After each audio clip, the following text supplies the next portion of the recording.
Kristu tinofanira kupfekedura muviri wazvino topfeka muviri wa Kristu wemweya wekuti kana vanhu vakuimba vanobvisa matambudziko epanyama vorangarira zvinoda Kristu vanenge vakutoona vachiimba nevatumwa vari kumusoro kudenga. Asi panguva varume hama nyaya yekuuya kusvondo kuzonamata ndeyekuti kana tauya kuno todzokera kumba tane kamwe kakamfoni haufani kuti uye kuchechi kuzonamata udzokere kumba kune imwe situation yawedzera muupenyu wako. Mwate ngatimurambe hama. Saka ndanzwa mutaura achitaura shoko rakanaka zvikanzi vanototumburwa maziso vanakomana vaZedhekia akatarisa munhu upenyu hwake hunotofa akautarisa achiona kuti hwakutofa kweupenyu hwako. Munhu anototora boyfriend anogaya nayo mumba achitorurama nayo achiti shamwari yangu paupenyu upenyu hwake huchitofa akatarisa. Anotoenda kubasa ane girlfriend anoshuvira kuti Mwari amuitire zvakanaka upenyu hwako unokuraya hwakatarisa nemaziso ako. Tine upenyu hwatinoda muna Kristu Jesu hwakatidururira kuti tigone kurarama vakomana nevasikana tigone kurarama munyasha dzakataura paya pataitiparidza muna 3 dzavakorinje paita nezvekuti rudo rwose runobva kuna Mwari vakomana nyasha dzatakapiwa ngadzova pasina. Ngatizivei kuti iye muapostora sezvaakashingairira haana kugona kuzvifunga asi akafawo panyama kuti akwanisewo kuti ahwine masouls evanhu kureva kuti anototenda muna Kristu Jesu ane zvimwe zvinhu zvinofanira kuti zvife maari akwanise kuwanana naKristu Jesu. Ngarive nesu. Saka ndoukwazisa hama muna Kristu Jesu ishe akutenderai kusvika pano hamuna kurasika. Nhau yatinayo pano ndeyaKristu chete ndiye akatifira pamuchinjikwa nezuva retatu sezvaakataura ndobva amuka. Vazhinji vakashamisika kuti haana kumuka nanhasi vamwe havatendi kuti akamuka. Ndizvo chinoti tine madoctrines akawanda paevhangeri yaMwari. Vamwe vanoparidza vachienda nekuku vamwe vanoparidza vachienda nekuku asi nguva yacho kwana uyezve ndiyoyi yekuti munhu azive kuti akamira papi Mwari wavanonamata ndeupi. Kana pachitaurwa nyaya yefoundation yatambotaura pano pekutanga yatambetotidzidza mazuva apfuura kuti vakomana hama ngatidzidzei pamuonde tinofanira kungodzidza pafoundation yakavakwa pekutanga iyoyo torarama tiri maviri. Ngarive nesu. Foundation haisina urimo rekuigara. Ukazodzidza magwaro unotozonzwa kutoti kune vakatenda munofanira kuti muchenjere kutsauswa pamazuva ekupedzisira. Ukaibvunza kuno pana Matthew 13:24 unonzwa pachitaurwa nhau yekuti ivhangeri yambokushwa achipa semufananidzo kuti mukushi munomuona vakomana akapinda mumunda make ndokubva akusha mbeu dzakanga dzakanaka ndokubva adzikusha mumunda akava netaro yakanaka kuti shuwa ndakusha munda wese zvakanaka kwakubva aenda kumba kunozorora kurara. Asi atorara acho ekumba umwewo anouyawo muipi anokushawo yake mbeu akakushwa mbeu dzakanaka. Kureva kuti foundation yeevhangeri yatinayo varume hama zvayakagadzikwa zvakanaka kwakubva yatonaka zvikanzi mita munofanira kutevedza foundation yakavakwa asi wakaipa wakauya neimwe doctrine yakaipa kwakubva akusha pakati pevana vavanhu kwakubva warambira munyika. Ngarive nesu. Saka tine vanhu vanotorara kutokotsira vachichinjiswa manamatiro avo vachiita zvinoda nyika vachitevera zvinoda nyika vachikangana kuti hatina nguva tinofanira kugadza foundation yedu pamusoro pefoundation yevapostori. Hakuna kumwe kwatinofanira kuti tigadze foundation yedu asi tinofanira kungoigadza chete pamusoro pezvakaitwa kare.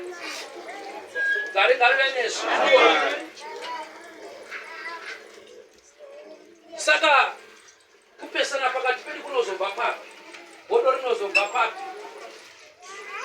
Saka ndinotenda vadikani hama Kristu Jesu ngave mubatsiri wedu vanga vachitaura amai panapa shoko rakanaka raKristu vachibata nhau yaJohn the Baptist yavanga vachiedza kutseketudza mukachishuwa ndikatotenda kutoti hama kana dzakuverenga magwaro aya zvino zvanaka izvi ngatipfuurire mberi ticha chinhu chakanaka chakadai kuti tizive kuti donzo rakafira Kristu vantu rakavatira pamuchinjikwa nderei.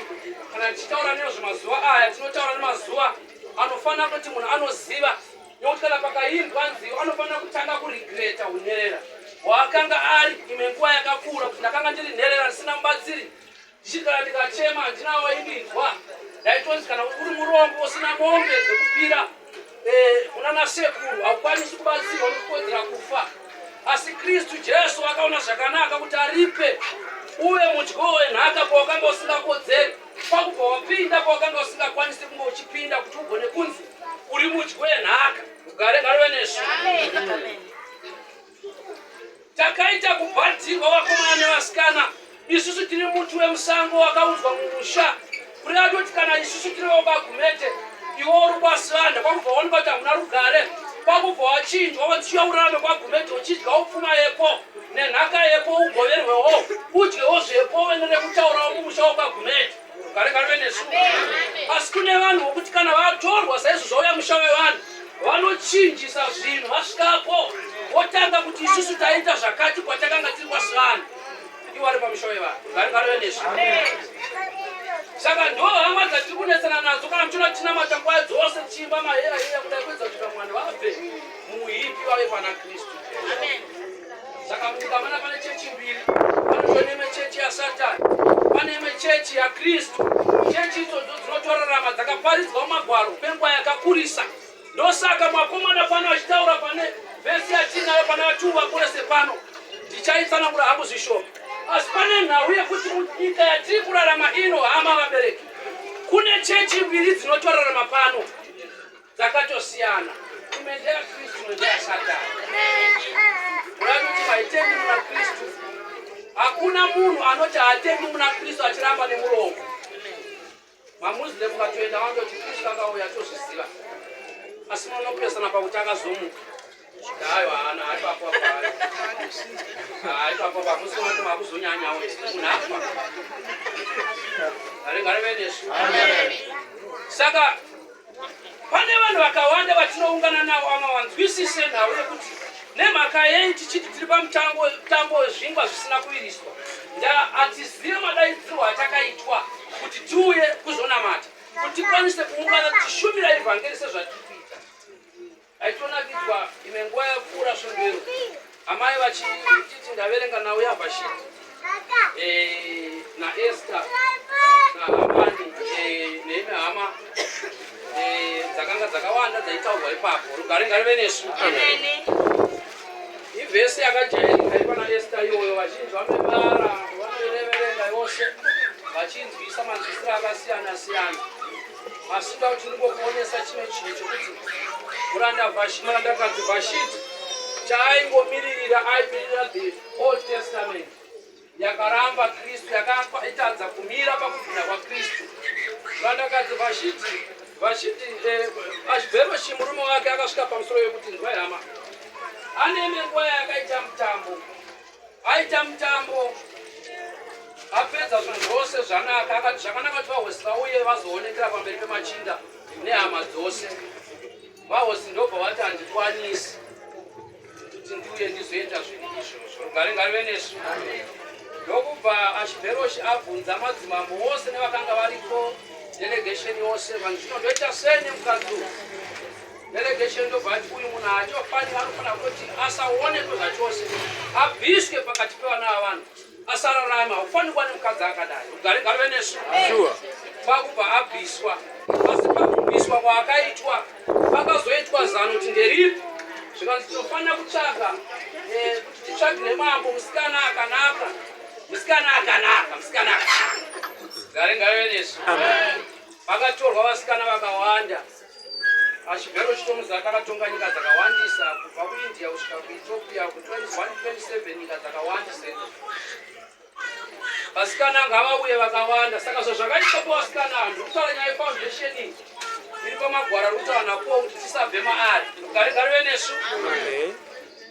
Vasikana vose vakati vauya vakaendeswa kwavaichengeterwa, vakabva kwanzi vanofanira kunzi vapiwe 12 years dzekuti vange vachichindiswa, kureva kutoti vanenge podi kwete podi idzi dzekuti munhu anonongana nemachopu nematsiko ouya otanga kuzviitira zvinhu zvasati zvaonekwa nevanhu. Kwakune nyanzvi dzaipoda munhu achizorwawo mafuta kwe6 months, anenge achigadzirwa nemamwe mafuta, dzimwe 6 months achigadzirwa nemamwe mafuta kusvikira 12 dzatokwana dzinonzi 12 years, then wochitanga kunopinda pana mambo vanenge wapinda.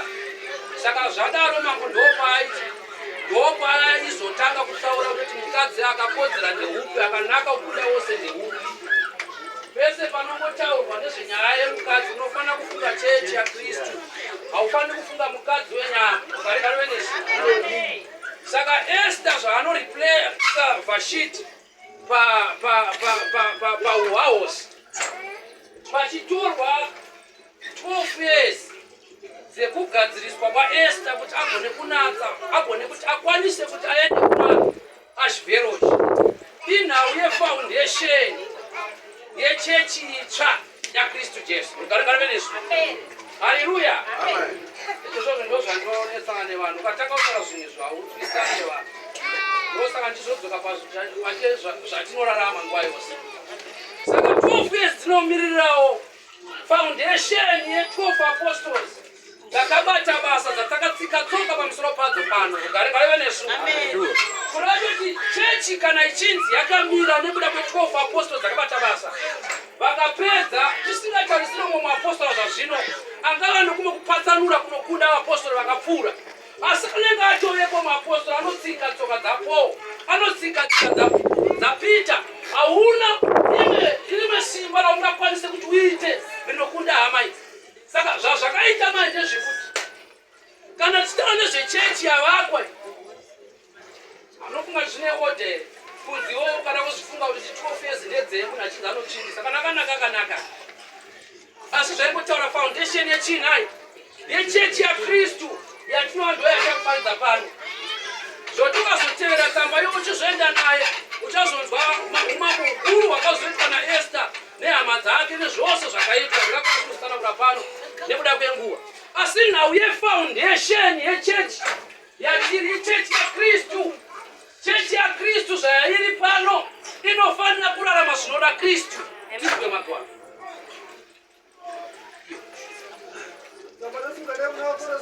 Vakoros 2. Yes.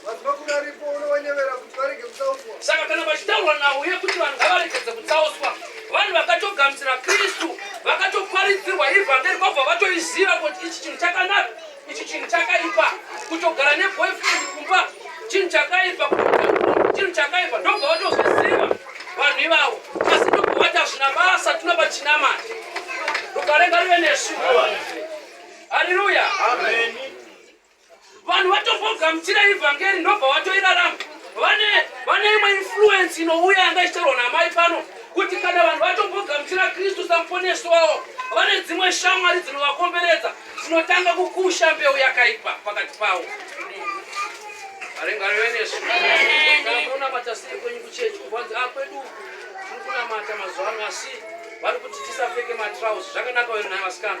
Kwanzi shuwa mukadzi munhu unopfeka zvaanoda ko 1000 nebasa nemwoyo here. Kumobva shuwa zvakaipa inde ndichikotasa ndingoenda kunokuda kuti mukadzi wangu ndanoda zvokunamata. Rumwe wangu ndanoda kukrista kandichienda apo. Rugare ngarive nesu.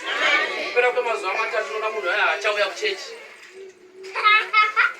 Munhu aita nayo makuhwa mutendi atendeuka nhasi auya kuna Kristu akatsvaga Kristu samuponesi wake. Uchitodzokera kumba iwo ndioneko kuti shamwari yake uchikusha mbeu yekuti muchechi umwe wapinda makaipa zvisingaiti. Waona mai vavo vanga vane nhumbu papa, nhumbu yayo yaturi yechitatu ichibva nyahombe ndeyemakuhwa iri mavari akakusha shoko rakaipa. Ngarive nesu. Zvavanotaura nyaya yekuti mvura ngatisiyanei nayo, ngatiendei kuna Kristu unozviona zvine musoro here. Ini ndine 10 years ndishandisa mvura izvo zvangu zvichifamba. Ngarive nesu. But hauzvioni here kuti tikangoti Kristu iye kana achiti ndakauya vakomana kune avo vakanga vari mapofu kuti vagone kuona, kune avo vakanga vachitambudzika, pese paibata Kristu Jesu nyaya dzake dzakanga dziri pending hama dzaitopera. Asi nekuda kwekutenda kwevana vavanhu tinoramba takamira chete pachinhu chimwe chete. Asi hamuzvioni here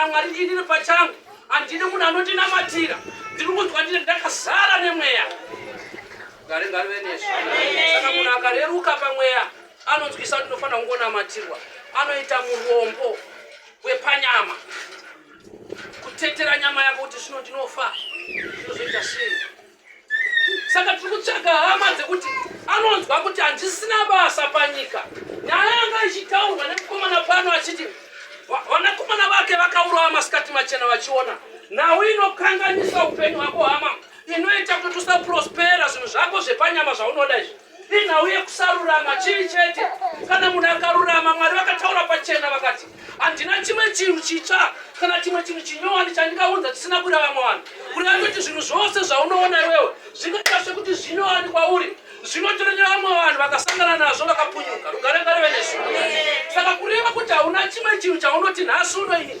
chinhu chanyanyisisa dzoka kuna Mwari zvakanaka uya ataura zvakanaka zvana chekutanga pata zvose paya pa 634 rameti mafana kutanga kururama zvagaiziwa yaMwari uchenjeri hwake zvose zvinokutevera rugarengare venesu hakuna mwana hakuna baba vanoti mwana wake atambudzike asi mwana aitava njururwani anototambudzika baba varipo asingadi vachida gari venesu kureva kuti Mwari vakatara zvinhu zvakanaka pamberi pousho hwedu asi tine choice yechinhu chokuti tosarudza chipi saka kuziva kuti Kristu Jesu chii zvanyore kuti hatichabva hatichatsauswa zviri nyore nekuti takatenda muna Kristu Jesu vasina kutenda muna Kristu Jesu ndo vatechiti vanotoda kuti tiende kwavari tichivamotivheta tichivasimudzira asi techitokrashana tega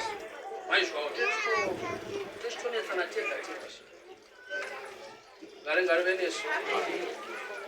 venesu saka donzo rakaurira Kristu ndekutoti tikamuziva toziva kuti chechi yake yakamira pamusoro pevapostora kwairi kuenda kwakati toziva mirayiro inodiwa werudo nekuti inongotaura iri miviri chete paya pana vaRoma kuti zvairiyose iri 10 yavakomana yakambopfekedzwa mushangu mbiri yekuti vanhu tigone kuita chinhu chimwe chete zviri zvinhu zviviri rugarengare venesu saka chapta iripo pano vadikani hama ndeyekuti kana takatenda kuti Kristu akaroverwa pamuchinji kwakubva atomuka nezuva retatu sezvaakataura hatifaniri kungosimba chete takadaro tisingaiti action kuno tinofanira kutoita action paground nekuti nyange nen'anga dzogona kutobvuma kuti akafa zveshuwa hatozviziva hanzi akafa akanga aroverwa pamuti akamuka but isusu tiri kuitei tinotofanira kutochinja akatotanga kusuta zvakanga zvichita vaapostoli ngari venesu apostora vaita sei apostora vaita sei kana vachifamba foundation yakanga yakamira sei pakutanga pakanga pakamira sei rugarengare venesu munhu nemunhu aienda paposition yake nekuti vapostora vakanga vachironga nheyo accordingly nhasi unopana patibvumi kuti panapa mukubatira kwapostora hapana muprofita unotozviramba kuti hapana tiripo vapostora vakawanda unotozviramba kuti hapana muvhangeri kutoti nhasi panapa tina muvhangeri chechi yose togona kuti sei isitinamata Mwari hatibvumi kuti muvhangeri anokwanisa kunge aripo kuzvapupu varengari venesu saka mashandiro anoita Mwari vapostora zvavakanga vachitoita vachidyara chinhu vakanga vachiedza kuti chechi yaKristu ive nemapango akasimba ekuziva kuti tidanane kana tikadanana ndakutenda kuti dzama dzinonamata idzi dzinonamata idzi hadzinamatiri tichimbodzwisisa kuti zvatisinganamati totaura nadzo sei mhanya ivhesi muiguma apa fanire kanga kuti inhau yekuti tisatsauswa pane chatakatenda machii Usikareba 6. Yaizvo zvamakagamuchira Kristu Ishe. Yaizvo zvamakagamuchira Kristu Jesu Ishe pakamari. Ine midzi yenyu nokuvaka kwenyu mari makasimbiswa pakutenda sezvamakadzidziswa muchinyanya kuronga. Tenyerai kuti murege kutakwa nomunhu nouchenjeri nokunyengera kusina maturo achitevera tsika dzavanhu nezvokuvambwa zvenyika.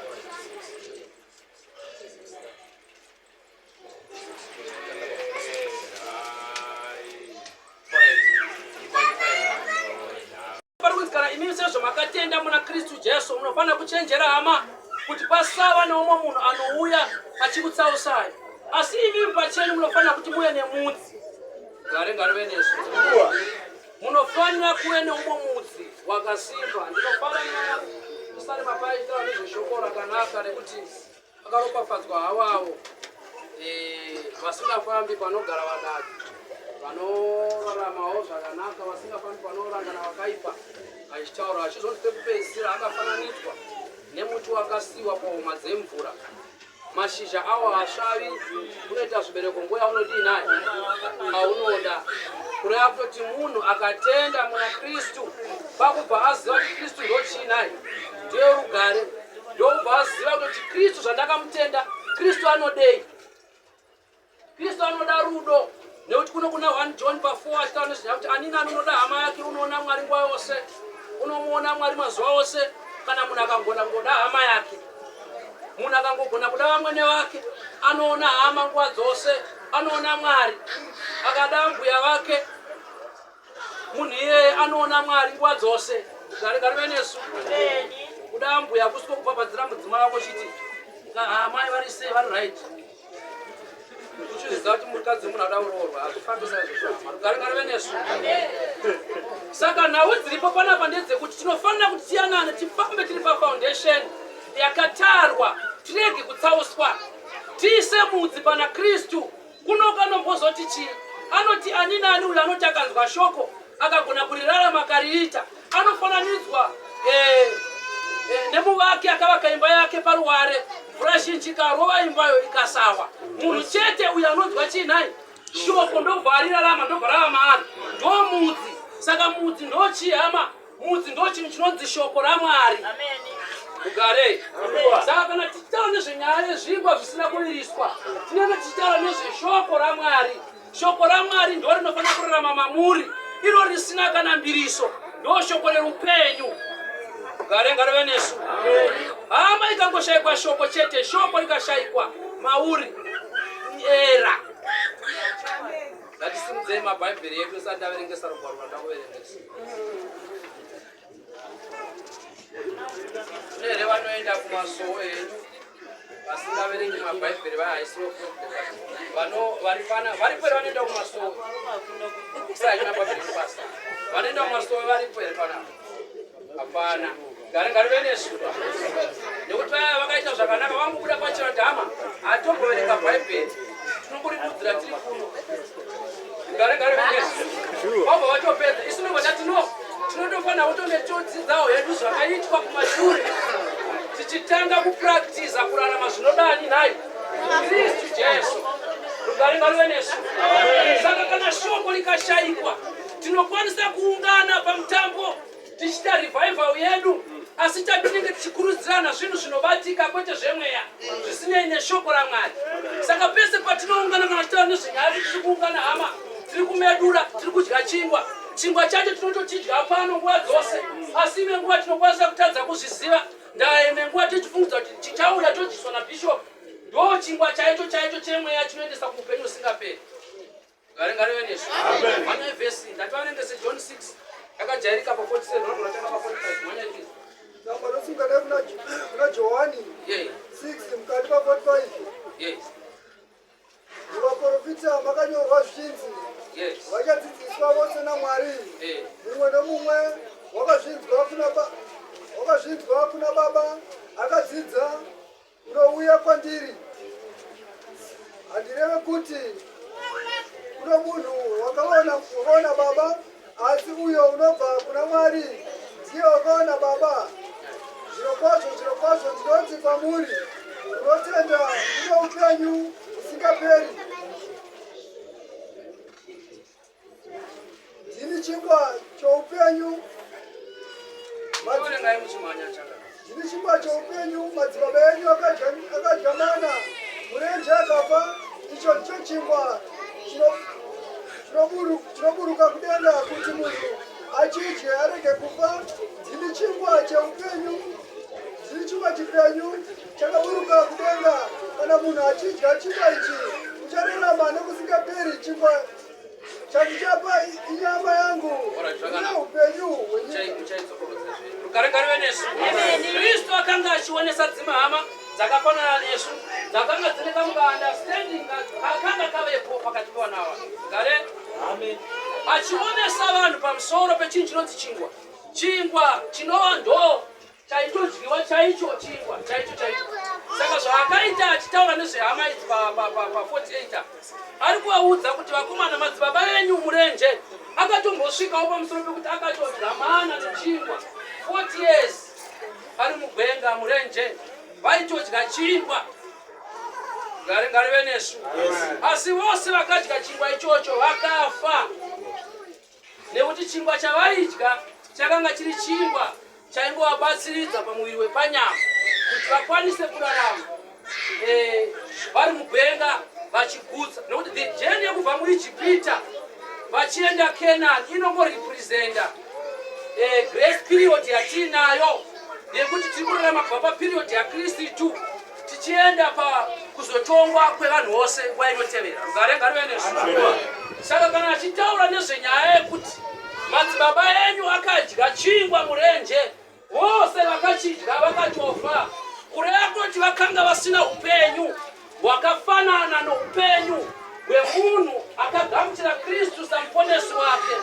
Kureva kuti ava zvavakafamba panyama vachibva munyika yeIjipita vachidya zvihuta mumana mugwenga vachienda zvikavararamisa vakasvika asi vazhinji vavo vakafira mugwenga.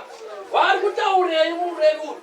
Ari kuedza kuti chingwa chaicho nezvinodyiwa nezvinobatika hazvikwanisi kuti zvisvitse munhu kugwinya, asi zviripo pamusoro pekuti munhu anokwanisa kuti ararame mazviri achisvika mukunofa kana mukurashwa. Ngarive nesu. Asi ini ndini chingwa cheupenyu. Garei. Kana achiti ini ndini chingwa cheupenyu ari kuti ini ndini shoko venyu rinorarama. Kureva kuti kana munhu akagamuchira Kristu muupenyu hwake akanzwa shoko akarirarama akanzwa shoko akatanga kuriita ndokutodya chingwa ari mugwenga chinogutsa chinoendesa muupenyu husingaperi. Ani nani unodya chingwa cheshoko raMwari iyeye ane mugove weupenyu husingaperi. Ngarive nesu. Saka kana munhu asingakwanisi kugara achiverenga shoko raMwari munhu iyeye ane kwashi muzvinhu zvenyaya hana utano zvachose. Munhu asingaverengi shoko raMwari ane nharo ane gakava nokuti hanzwisise zvinoreva shoko raMwari. Amen. Kana munhu akatenda, inzwai varume hama, kana munhu akatenda, ndotenda kuti vanhu vazhinji vari kuzviona zvikuitwa naSewikine kuZimbabwe. Hauna nidi yekuti kana wakuenda pana Sewikine woti anoda Bhaibheri, unototaura zvikuru. Munhu wenyama chaiye kana vachienda Bhaibheri anoti anoda chakati, hatauri zvinhu zvepasi-pasi. Ngarive nesu. Imimi kana muchienda kuna Mwari wenyu munotanga kutaura zvezvinhu zvemapoto ari kumba kuti haapo hana kukwana zvinhu zvisina nebasa isi. Ngarive nesu. Kristu vakomana hama mukaibvunza iyo yanga ichiverekwa pano nemukomana wepano waKorose anotaura zvakanaka kuti hamuzvizivi here kuti akarwisa rugwaro rwaipesana nemi kwakubva arurovera pamuchinjikwa nezvireva zvaro kuti imi mukwanise kuwana rugare. Varume hama, rugwaro rwaipesana newe iwewe kwakubva rwaroverwa pamuchinjikwa kuti iwe ugone kuwana rupenyu husingaperi. Iwe ubva wadzokera parugwaro rwakanga rusingawirirani newe kuti ukwanise kururarama. Hatifambi hama. Ngarive nesu. Ari kunzi akatora rugwaro rwaipesana nesu kwakubva arurovera pamuchinjikwa nezvioro zvaro kuti iwewe neni tikwanise kushumira evhangeri tisingatyi panyika nokuti kushumira evhangeri kwaitourayisa.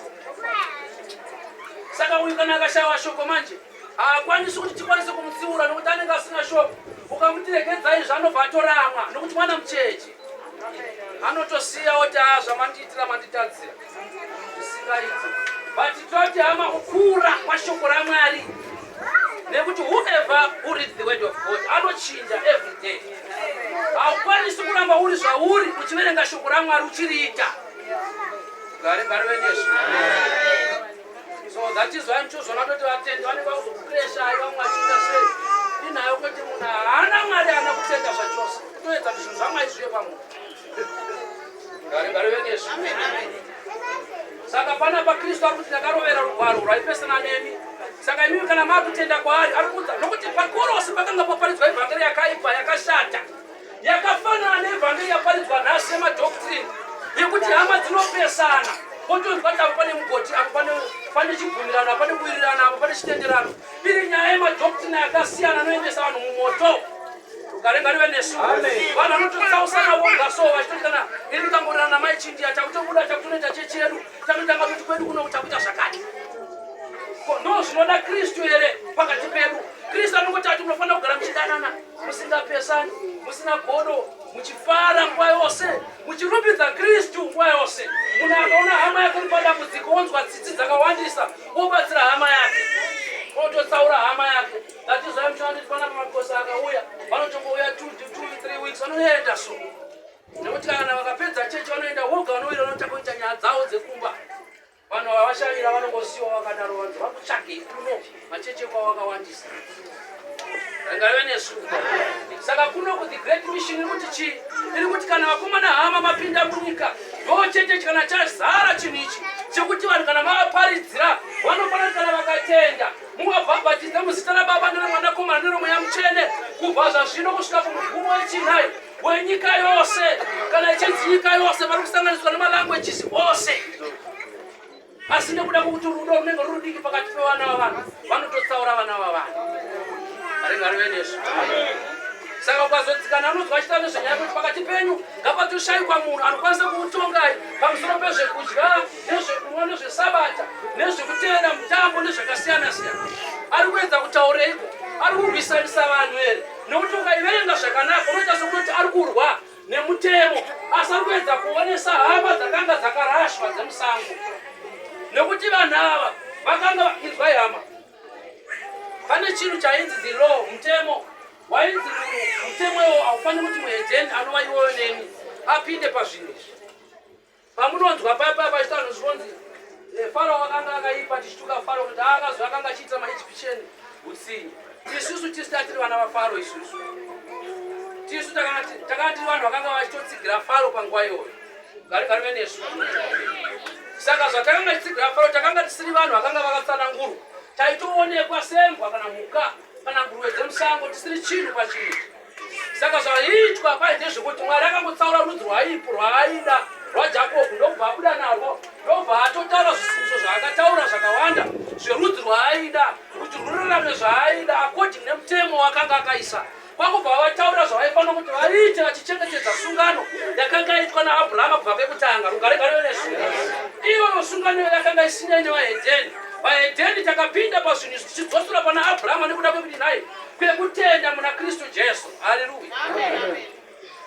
Saka isusu manje zvatinofanira kuti tiite taparidzwa ivhangeri saizvozvi pakauya vamwe vaIsraerite vanakomana vaJakobho vakabva vauya nehweseri vachitiparidzira ivhangeri zvikanzi kana muchiita nyaya dzeshoko raMwari wemwari wechokwadi munotofanira kuti mudzingiswe munotofanira kutoteera nokuti atenda Sabbath day chidzingiswai. Ngarive nesu. Saka kuno mumapostori ari kuzvinzwa naTimoti vari kune imwe nyika ndopari kunyora rugwaro rwedzimwe hama akanga naTimoti paakanga achiita nyaya idzodzi ndopari kutozivisa achizivisa dzimwe hama dzepakorosi kuti varume hama chenjerai pakati penyu kuti pasasvikomo munhu anokwanisa kukutsausai neimwe ivhangeri isina kunaka inova yatakaparidzira isu tikakusiyirai musabve paivhangeri iyoyo. Ngarive nesu. Vamwe nhasi vanoti chatidye nekuda kwezvikonzero zvakawanda. Amwe anokoshesa masabata. Zvese zviro zvakanaka nokuti 14 zvotaura saizvozvo toti tinofanira kugamuchira mumwe nomwe nekutenda kwake. But kuchengeta sabata hakukwanisi kupinza munhu denga. Kurekeza zvokudya munhu iri mhombe hazvikwanisi kubatsira hama. Zvakafanana nechingwa. Hatina nidi kuti paPassover yedu kana pamutambo watinawo parevival titi isu parevival yatinayo iyi toti regedzai kudya chingwa imi makapomba henyu sisi kana amai.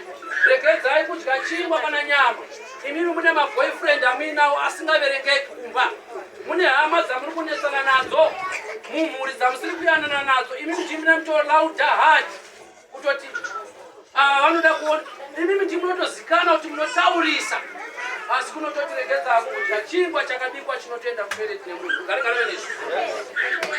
Saka kuno tinotaura zvembiriso hama inoita kuti vanhu ngavabve muchivi vauye muna Kristu, vatye Kristu Jesu, vamuzive samuponesi, vasatye maziso evafundisi, vasatye maziso evana vese, asi vatye iye kumabasa kwavanoshanda, vatye Kristu Jesu.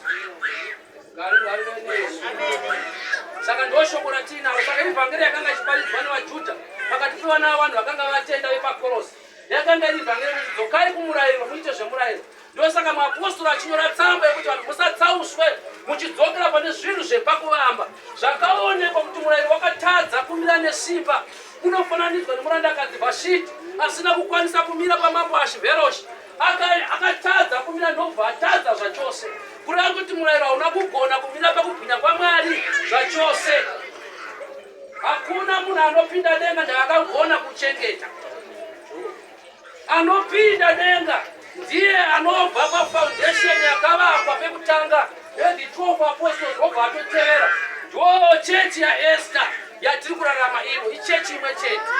Utazoona kuti Esther ararama akaunita marudzi akawanda akatanga kuva chinhu chimwe chete.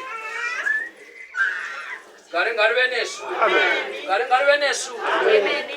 Ngarive nesu. Saka tinofanira kuziva kuti Kristu akatidana. Zvaakatidana tinofanira kurarama zvaanoda. Nyaya yekudanana inotopracticwa mufunge. Vana vaduku havakwanisi kuti vaipractice kana muchiri vacheche. Hamukwanisi kupractice nyaya yekuti mudanane. Ezvinongu vana vari vadiki chete vanogona vachiita kutamba kwakaipa vachisimudza mapanga Mona amai vanonetseka kumba nevana vakwangu. Mona mwana umwe abata banga ari kumhanya kuda. Musadaro kanomutorera kudai. Umwe nomwana abata foka anobaya umwe musisi. Musadaro. Ndozvinoita vana. Kana chechi kazara vana vadiki vasingaverengi shoko raMwari.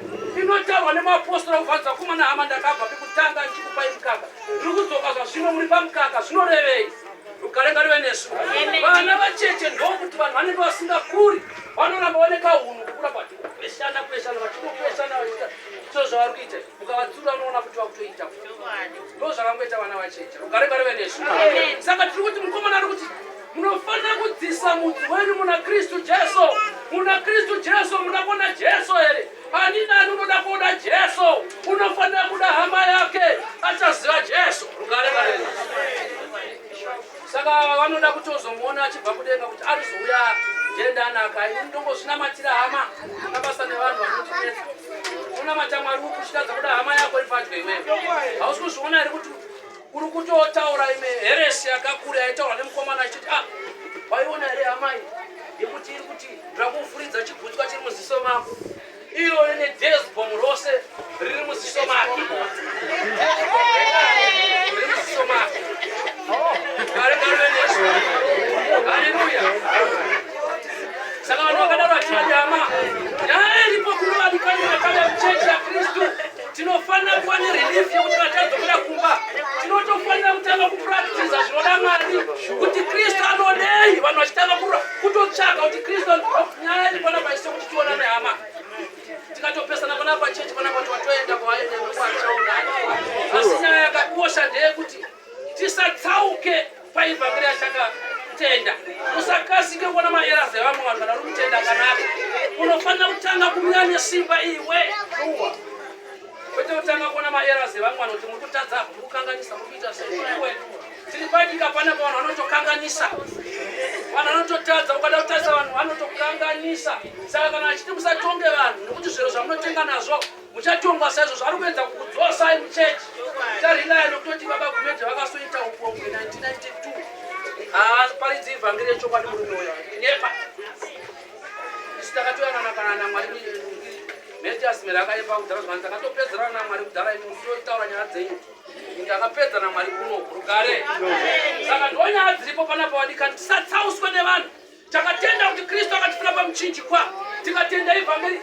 Nyaya yevhangeri ndo chingwa chipenyu. Tinoti maapostoli nemazuva iwapo achiparidza Yutiko achizodona. Yakanga riri chingwa cheupenyu chakanga chasvika vakomana nevasikana. Mune dzimwe hama dzakanga dzakafa dzisina shoko. Yutiko anomirira hama yakanga isina shoko pakurama kwayo.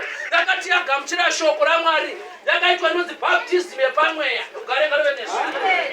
Ndosaka muchona akadonha papa, isinyaya kungodonha chete. inayo kuti rakanga rapinda shoko ndobva hama yaita sekuti arara kudai. Kurara kunotaura zvakawanda kurara mukatasa mushoko raMwari wose vanhu vakunzwa takarara unotonzwa pachimuka zvinhu zvakakurisisa panyaya yekurara. Ukangonzwa chete shoko raMwari achinzwa pakararwa hope huru unofanira kutanga kufunga zvikuru ipapo pane zvakanga zvakutodinai zvakutoitika. Apangorarwa hope dzongodzi hope chete zvangopera. Saka kana uyu yutikwa achitorara ivhangeri ichiparidzwa pane chimwe chinhu chiri kutotaurwa naMwari chikurusa chekupona kweapa. Takanga takafa tese, takaberekwa takafa, takanga tisiri chinhu, takaberekwa tiri zvitunha. Chitunha chakaberekwa chichifamba chine maziso vanhu vakati makorokoto. Tugare ngarive nesu. Chitunha chakati chaberekwa munhu wese akaberekwa nemuviri waAdhamu. Kunze unoti kana unoumwe muviri usiri waAdhamu, asi mwene umwe anotenda kuti Adhamu ndiye one of people akaronga nheyo kubva pekutanga. Iye munhu iye akatenda kuti Adhamu shuwa akaitwa nemurume pana panzi Eva akanyengerwa. Adhamuwo akanyengerwawo. Ugare. Ndobva tanotenda hedu. Asi Kristu ngaakudzwe hama. Kristu ngaakudzwe.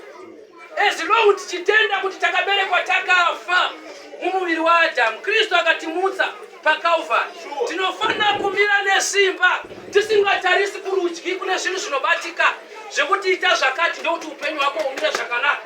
Tikakuyeresera pana paziya rinobuda kudai amai mama wangu mai muprofita zvavo. Tinokwanisa kuunganidza zvigubu zvemvura pana paprofita vakajamba vakabora zvakatai vakanowira kuseru achichemera Adamu azvinoenda Mwari nezvo. Saka chinhu chinonzi doctrine ndochatibvisa pazvinhu zvakakosha zvaKristu zvine utano. Saka kana achiti pakati penyu muchenjere vadzidzisi venhema vanomuka pakati penyu, vamwe vachiti zvakasikwa naMwari ngazviregedze kudyiwa, zvimwewo zvakanaka zvamusiri kuita muri kuregererei.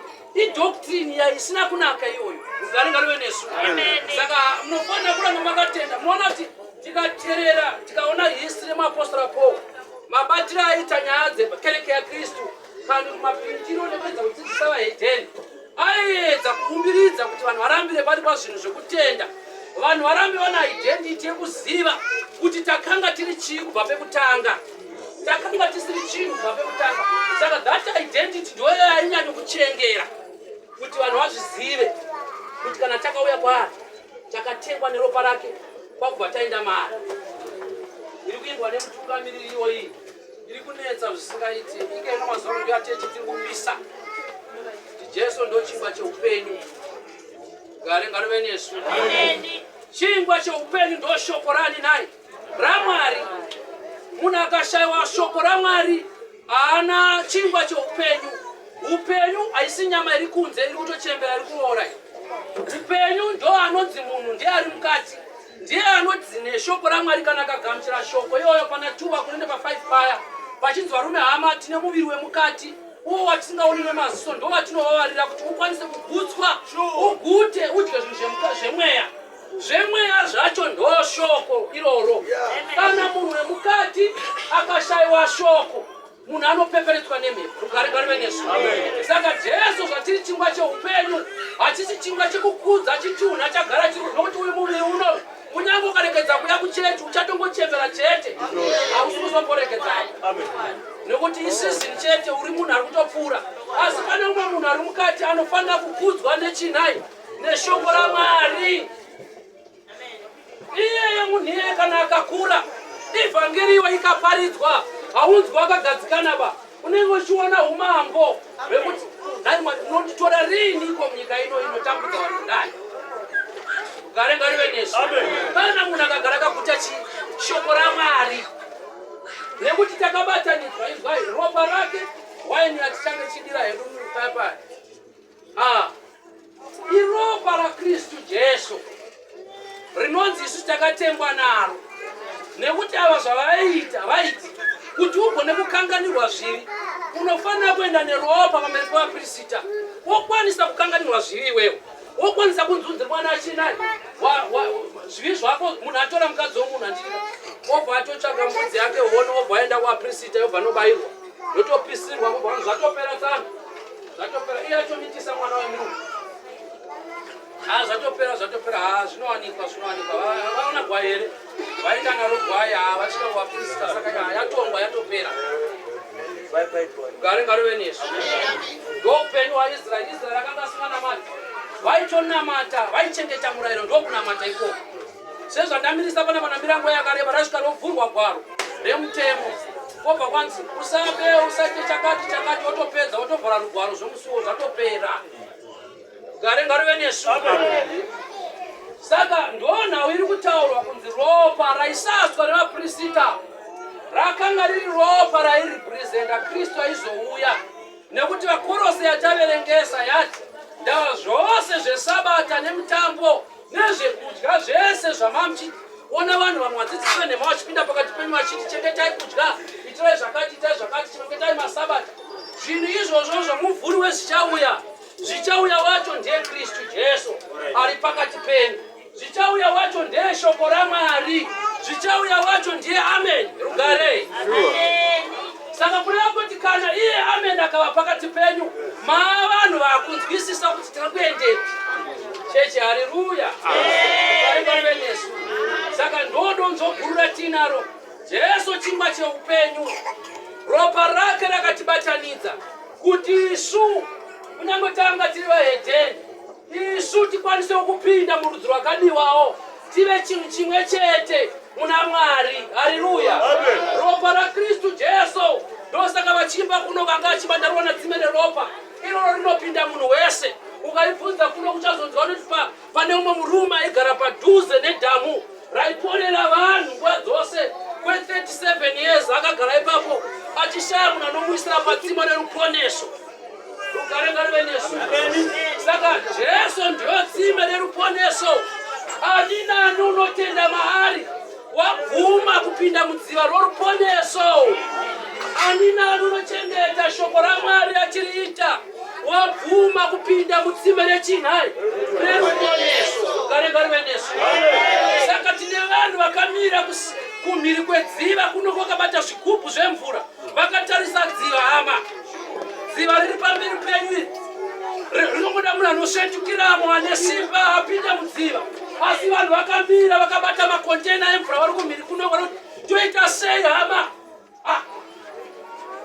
gadzirisa chinhu chimwekani toda kuti tipinde pamvura iyi nokuti mvura iyi ndo inomira ropa rakristu riri pakati pedu ndoropa ndowaini yatenge uri mufananidzo kungoimwa chete haina kana rubatsiro zvazvino munyama mako asi chakakosha inhau yekuenda mutsime rine ropa usukwa neropa rechokwadi regwayana wokwanisa kutoti iwewe wayanana nakristu wakurarama zvinoda kristu hauchatora zvinhu zvevanhu hauchaiti zvinhu zvokuba rugare hauchachiva hauchagodora vanhu hauchavenga vanhu wakudzidzawo kuregerera vanhu nemwoyo wose wapinda mudziva reruponeso wararama shoko kaririita rugare ngaruve nesu izvozvo zvinonetsa izvozvo hama asi kana usina kupinda mudziva iri reruponeso iri uchaita nemukomana 37 years akadzirarama ari padziva chete ndine makore akawanda ndiri panapa ututa here 37 years wakamira padziva kuti usingakwanisi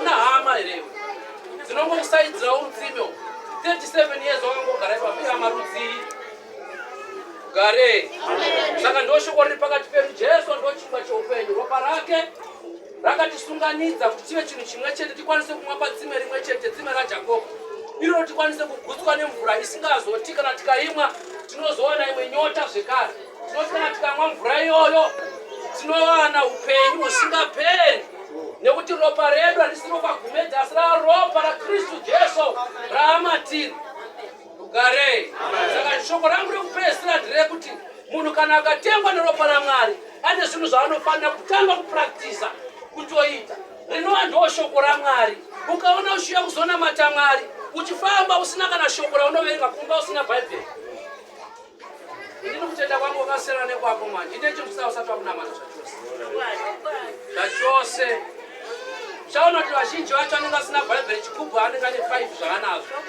hazvine mazita akatonyora kuti ichi ndechanombilo ichi ndechasisa ichi ndechatatenda zvamunozviita, asi bhaibheri hakwanisi kudinai kuriwana. Bhaibheri rinobatsira. Rugare ngarive nesu, tisatsauswe naSatani ari kutidhisiva. Ndatinwa mashoko amwe kungopedzisira, amwe kwanga kukanganisa hako. Satani zvaanoita hashandi nezvinhu zviri kure, anodhisiva munhu kutangira pazvinhu zvaunorarama nguva yose. Rugare ngarive nesu. Wakazviona here kuti ndaitonetseka naamai vada kutoenda paWhatsApp pakuti vapindure munhu, panouya kaadvert ke kaadvert kanobva kauya pafoni yavo, vachingonobaya kaadvert kaya kakutovaendesa kuTikTok. Vakutanga kuona zvinhu zvakawanda zvavanenge vachiona vanhu vachitamba zvinonakidza, vachiita sei. Unozoona bhaibheri ratoiswa pasaiti.